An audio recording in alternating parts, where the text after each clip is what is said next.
X-rated on the beat.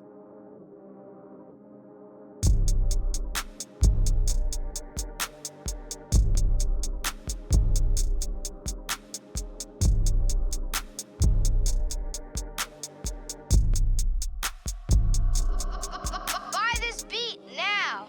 You know you like it.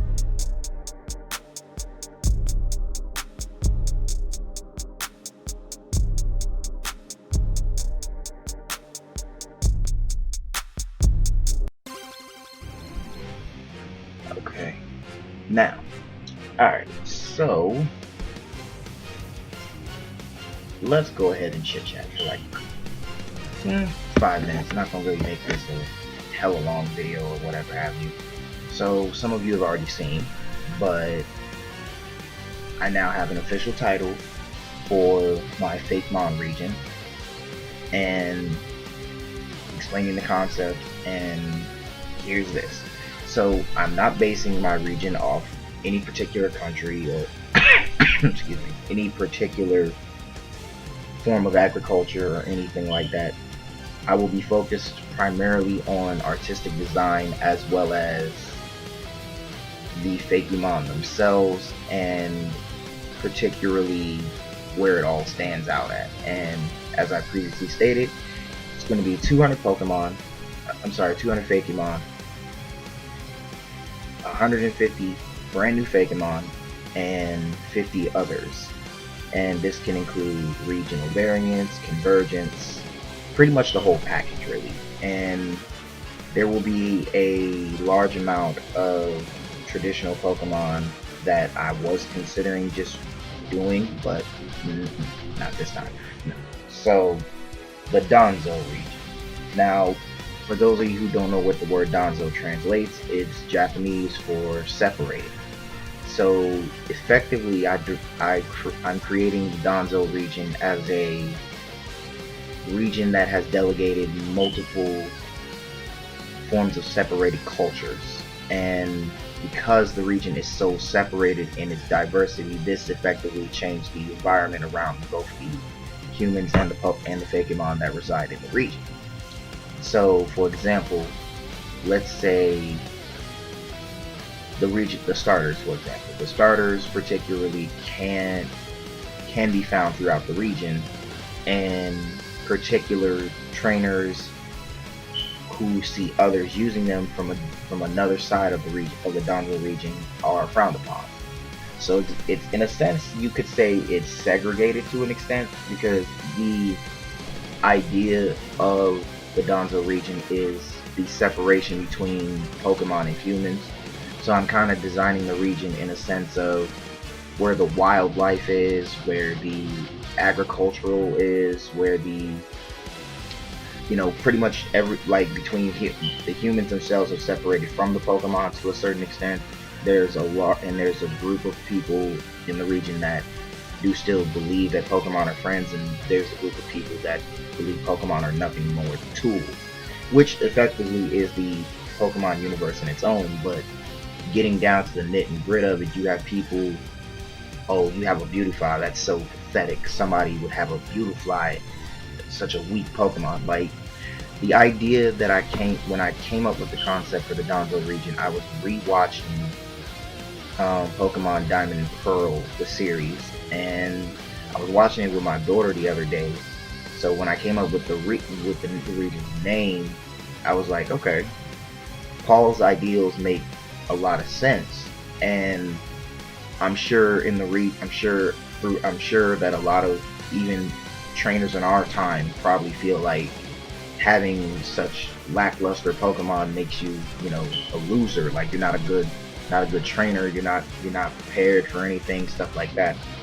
So I figured diving deeper into that concept made me come up with a certain amount, and the concept that I've come up with is rather, I would say it's definitely going to be different, because in my case, I don't want to have the Pokemon League directly in the same place, I'll say that.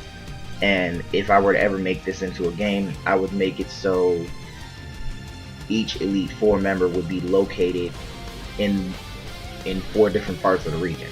So instead of like going straight to the Pokemon League, fight all 4 of them, then go to the champion, no. It would build more character knowing that from the very beginning you can have a certain amount of Pokemon that bring something to the table. And as some of you have already seen, I'm playing through Pokemon X and Y, and currently I'm already on my 3rd gym badge. But as I was playing it, right, I thought about it, because I was like, getting to like the 2nd gym of X and Y, you start to see more standout Pokemon. Like currently in my playthrough, I've already got the both Mega Charizard and Lucario. I just got what some people like, I've already got the pseudo legendary, both Vagon and Axew, all of them relatively early on within the playthrough. And it's like, normally in previous games before X and Y, it'd take you a minute to catch, you know, Pokemon that are considered pseudo legendaries. But you know, obviously because of how spaced out their level gap is, you know, you definitely gonna have to carry that Pokemon for an extended period to get relatively a strong Pokemon. So that's where I'm starting off mine at. So I'm gonna try to make this at least every 2 weeks. I'm gonna try to make it. I'm really setting a mental standard for myself here. I'm going to try and do these videos at least every 2 weeks, because I realized, like, as I've been designing these Pokemon, it's been a little frustrating, because right now the Pokemon that you guys are going to see in the upcoming weeks are pretty much made in shorts, in YouTube short form, so you guys have an opportunity to see those. I'm also redesigning my starters, so you guys will definitely see the redesign for the grass starter. I already put those YouTube shorts out, and probably the next video after this will probably be explaining the starters and how they came into, you know, overall the existence and how they stand out. So with that being said,